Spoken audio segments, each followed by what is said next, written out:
Bismillahirrahmanirrahim. Assalamualaikum warahmatullahi wabarakatuh. Selamat pagi anak-anak. Bagaimana kabar kalian semua? Semoga kalian selalu dalam keadaan baik-baik saja dan sehat walafiat selalu ya. Amin. Oke, untuk pertemuan kali ini, Ibu akan menjelaskan tentang sikap jujur. Nah, ada yang tahu sikap jujur itu apa? Ibu harap kalian semua udah tahu ya apa itu sikap jujur. Oke, di sini akan Ibu perjelas kembali apa itu apa yang dinamakan dengan sikap jujur itu ya. Ada dua pengertian di sini. Pengertian pertama itu dibagi menjadi 5 pengertian dan pengertian 2 itu secara rincinya, secara jelasnya ya. Pengertian jujur, perbuatan jujur itu dapat diartikan menjadi 5 pengertian. Yang pertama, itu mengakui fakta apa adanya. Yang kedua, keseimbangan dalam pikiran, ucapan, dan tindakan. Yang ketiga, tulus dan tidak curang. Yang keempat, kuat dan berani. Yang kelima, kejujuran mencakup semua hal, mulai dari niat hingga pelaksanaan tindakan. Jujur itu adalah berkata benar sesuai dengan yang dilihat, didengar, dan dirasakan. Nah, jujur juga dapat diartikan sebagai perbuatan tidak berbohong, lurus, dan juga tidak curang. Nah, kejujuran itu merupakan nilai dasar yang menjadi landasan utama bagi penegakan integritas seseorang ya, Nak. Seseorang yang dituntut untuk bisa berkata jujur dan transparan serta tidak berdusta baik terhadap diri sendiri maupun dengan orang lain. Untuk contoh perilaku jujur itu ketika di sekolah adalah mengerjakan soal ujian dengan kemampuan sendiri tanpa meminta bantuan dari guru atau teman, apalagi membuat kertas contekan. Nah, ini sudah pernah Ibu ambil contoh ini dalam nilai jujur yang pas pertama kali Ibu menyampaikan materi ini ya. Ada 3 hal yang penting untuk kita lakukan dalam hal kejujuran. Nah, 3 hal penting itu apa? Bisa kalian baca di sini. Yang pertama itu tentang kejujuran harus dilakukan dalam niat dan tindakan. Yang kedua, kejujuran juga dimulai dari diri sendiri. Artinya, kita harus menyadari kelemahan dan kelebihan kita. Nah, yang ketiga itu mulailah kejujuran dari hal-hal kecil seperti bicara jujur, mengerjakan soal ulangan dengan jujur, dan memakai uang jajan pemberian orang tua dengan jujur juga. Oke, di sini kalian lihat catatannya untuk hal kejujuran itu mereka yang melakukan korupsi jelas merupakan orang-orang yang tidak jujur, sangat jelas ya itu. Mereka berkata sesuatu yang tidak sesuai dengan kenyataan. Ya, misalnya seorang petugas KTP nih di kelurahan yang jujur itu akan mengatakan biaya pembuatan KTP dengan jumlah yang semestinya tanpa biaya-biaya tidak resmi, ya. Nah, jika tidak jujur, maka kita yang ingin mengurus KTP akan dibebani biaya yang sangat besar. Nah, itu biasa terjadi ya kalau kita sedang melakukan pembuatan KTP itu. Jika kalian ingin cepat, itu biasanya ada biaya-biaya dari orang-orang yang melakukan pembayaran di belakang pembuatan KTP tersebut ya. Itu sering sekali terjadi. Kita lanjut kembali. Untuk contoh perilaku jujur itu ada 3. Yang pertama dalam lingkungan keluarga, yang kedua dalam lingkungan sekolah, dan yang ketiga dalam lingkungan masyarakat. Untuk perilaku jujur di lingkungan keluarga, yang pertama itu tidak berpura-pura tidur dan mengaku lelah ketika orang tua meminta untuk belajar atau menyelesaikan tugas rumah. Yang kedua, menyampaikan hasil ujian kepada orang tua apa adanya walaupun memperoleh nilai yang kecil, ya Nak. Yang ketiga, tidak melebihkan uang membayar buku atau membayar uang kas kelas. Yang keempat, mengembalikan uang kembalian ketika orang tua meminta berbelanja. Nah, yang kelima, Berkata terus terang apabila kita melakukan kesalahan seperti tanpa sengaja memecahkan gelas tersebut, ya. Jadi walaupun kita tanpa sengaja, terus kita takut untuk berkata jujur, tetap katakan saja karena itu bukan kesalahan kita, karena memang tidak sengaja kan, seperti itu. Yang kedua itu tentang perilaku jujur yang ada pada lingkungan sekolah. Nah, contohnya seperti apa? Yang pertama, tidak menyontek ketika ujian. Yang kedua, tidak melakukan titip absen kepada teman. Yang ketiga, malu bertanya kepada guru apabila belum memahami materi pembelajaran. Nah, dalam poin ketiga ini sering sekali terjadi ketika kita tatap muka, ya. Padahal tidak mengerti, tapi banyak sekali yang tidak mau bertanya kepada gurunya bahwa dia tidak memahami. Itu berarti tidak jujur. Kenapa tidak jujur? Karena pura-pura jujur anaknya. Seperti itu, ya. Kemudian yang keempat, membayar harga barang yang dibeli sesuai ketentuan kantin sekolah, ya. Yang kelima itu mengembalikan buku yang dipinjam dari perpustakaan sesuai dengan tenggang waktu yang ditentukan. Nah, ini juga udah pernah terjadi ya di sekolahan kita, ya. Jadi ada beberapa anak yang mungkin merasakan ketika disuruh mengembalikan buku ternyata tidak dikembalikan pada waktu pengembalian buku. Kemudian ada juga diberikan waktu untuk pengambilan buku. Ternyata yang datang bukan kelas yang ditentukan pada waktu itu. Ternyata kelas yang lainnya, seperti itu, ya. Kita lanjut kembali. Perilaku jujur yang ketiga itu di lingkungan masyarakat. Nah, di lingkungan masyarakat ini ada beberapa contohnya perilaku jujur. Di antaranya yang pertama, tidak melakukan suap kepada polisi ketika kena tilang. Yang kedua, tidak melebihkan takaran timbangan agar mendapat keuntungan. Yang ketiga, berjualan makanan menggunakan bahan-bahan yang aman bagi tubuh manusia. Yang keempat, tidak memilih pemimpin yang melakukan politik uang maupun bagi-bagi sembako terhadap rakyatnya agar dipilih kembali. Yang kelima, tidak melanggar rambu-rambu lalu lintas ketika berada dalam perjalanan, baik menggunakan kendaraan roda 2 ataupun roda 4, ya. Oke, untuk contoh-contoh perilaku jujur di sini sudah paham, ya. Kita lanjut kembali ke akibat perilaku bohong. Perilaku yang ditampilkan atau yang ditunjukkan seseorang dalam kehidupan sehari-hari itu merupakan citra baik atau buruk ketika orang lain menilai kepribadiannya.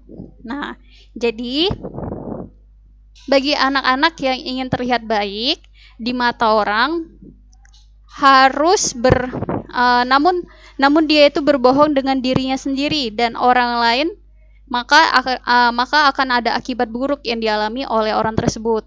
Nah, akibat perilaku bohong dalam diri anak-anak tersebut itu ada beberapa, ya. Di antaranya itu ada 5 di sini. Yang pertama itu gagal mencapai tujuan. Nah, jadi anak-anak yang berpura-pura paham ketika menghadiri atau mengikuti kegiatan pembelajaran dan malu untuk bertanya, maka ketika saat pelaksanaan ujian, dia tidak dapat menyelesaikan soal dengan baik karena pemahamannya yang kurang. Nah, tujuan yang ingin dicapai memperoleh nilai 100, akhirnya hanyalah angan-angan saja. Jadi, persiapan yang baik itu tentunya dapat dilakukan bila kita bisa jujur pada diri kita sendiri, ya. Sebaliknya, bila terlalu sibuk dengan pencitraan yang ingin ditampilkan, kita dapat dengan mudah mengalami kegagalan dari tujuan yang ingin kita capai, seperti itu, ya. Kemudian yang kedua, itu tidak merasakan ketenangan atau selalu gelisah, ya. Jadi salah satu alasan seseorang berbuat baik dengan pencitraan itu adalah demi pujian biasanya, ya, seperti itu. Misalnya rajin membantu dan menolong guru ketika istirahat agar dikenal sebagai pribadi yang ringan. sebagai pribadi yang ringan tangan ya dan baik hati. Nah, berharap mendapat nilai sikap baik. Kemudian tenaga dan waktu pun dicurahkan demi pujian. Hati akan semakin gelisah ketika guru atau teman mengetahui bahwa perilaku rajin membantu dan menolong hanya untuk pujian saja, ya. Selanjutnya yang ketiga itu ada mudah kecewa. Perilaku bohong itu seringkali dilakukan karena mengharapkan imbalan. Nah, ketika imbalan yang diharapkan tidak sesuai dengan kenyataan, maka rasa kecewa yang akan timbul dalam diri seseorang itu akan luar biasa, ya. Selain rasa kecewa yang timbul, itu rasa sakit hati, merasa tidak dihargai itu dan tidak dipuji juga akan timbul seperti itu, ya. Lanjut, contoh yang keempat adalah tidak mempunyai teman yang tulus. Akibat keempat adalah tidak mempunyai teman yang tulus, ya. Nah, jadi menampilkan citra baik tidak sesuai dengan keadaan yang sebenarnya dan berpura-pura dalam keadaan apapun, disadari atau tidak, kecurigaan semacam ini cukup meresahkan, ya. Jadi, apabila tidak tulus dalam melakukan sesuatu dan tidak berusaha menjadi diri sendiri, disadari atau tidak, perilaku tersebut menentukan pilihan untuk berada di tengah orang-orang yang tulus atau tidak tulusnya, ya. Terakhir itu adalah yang kelima, akibatnya adalah kehilangan prinsip atau jati diri.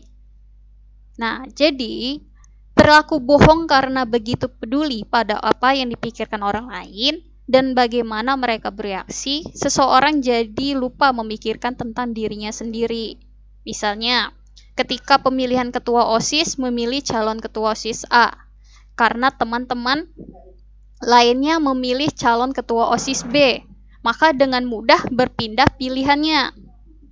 Nah, begitu seterusnya ya, banyak pilihan dan keputusan dalam hidup, baik yang penting maupun tidak, yang diambil semata-mata karena orang lain, akibatnya adalah kehilangan jati diri dan tidak mengerti keadaan sebenarnya yang ada dalam dirinya. Seperti itu. Oke, untuk akibat perilaku bohong kali ini cukup paham ya? Oke, kalau sudah paham kita lanjut kembali.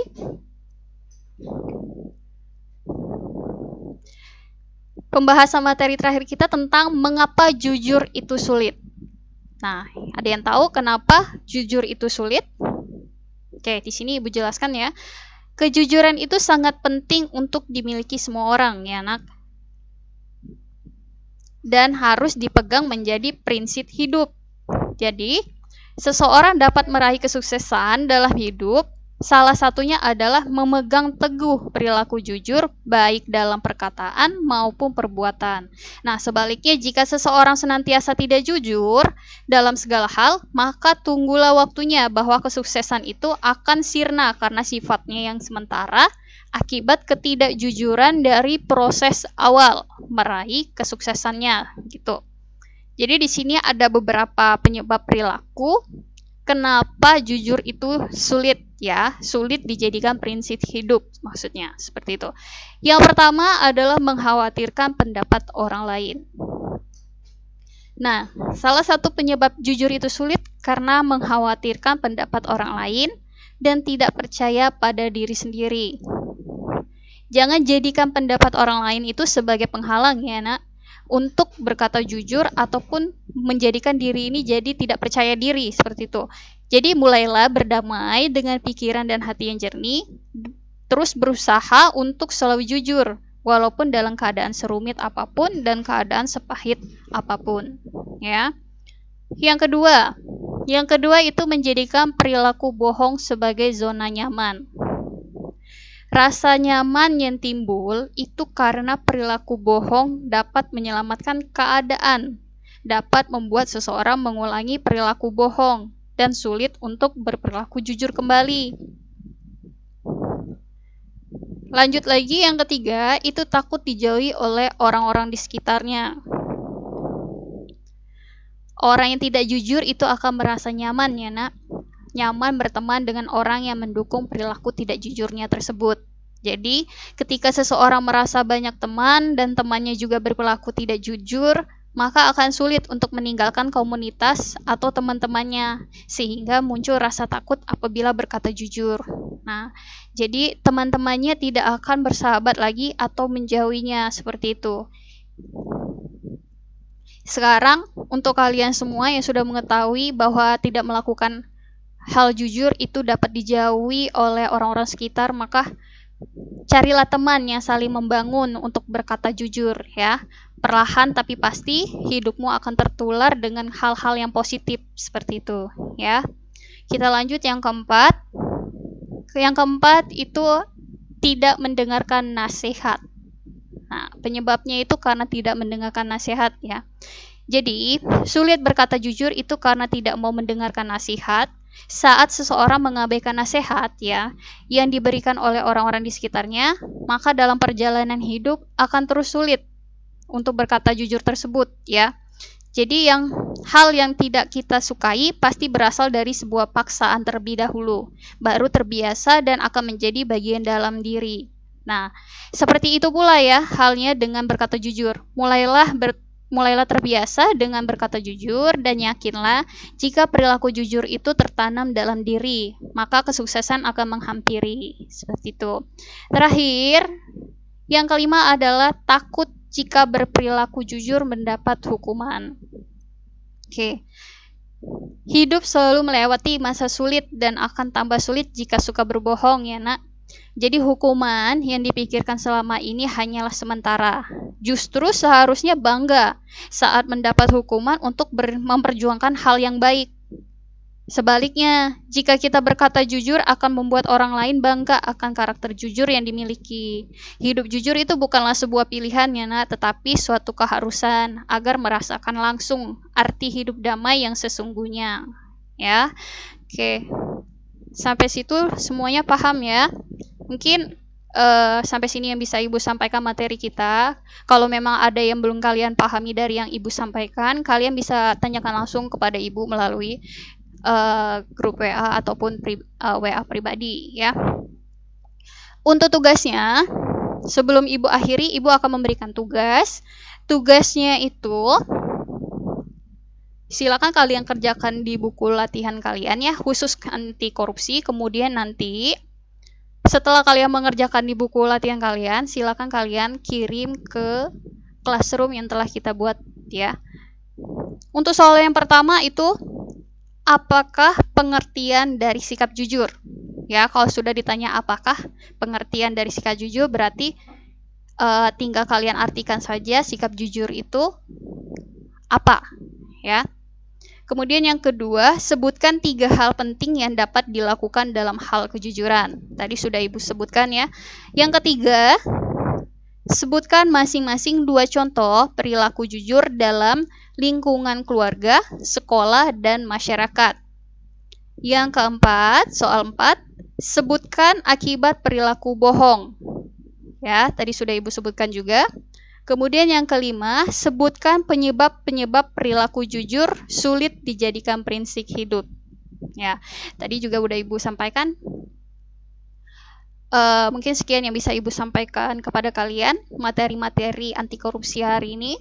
Semoga bisa bermanfaat dan semoga bisa tersampaikan dan kalian sebagai siswa bisa melakukan sikap jujur ini baik di rumah, di lingkungan keluarga, sekolah, ataupun di masyarakat ya. Terima kasih. Maaf kalau ada kata-kata salah. Kepada Allah Ibu mohon ampun. Wabillahi taufiq wal hidayah. Wassalamualaikum warahmatullahi wabarakatuh.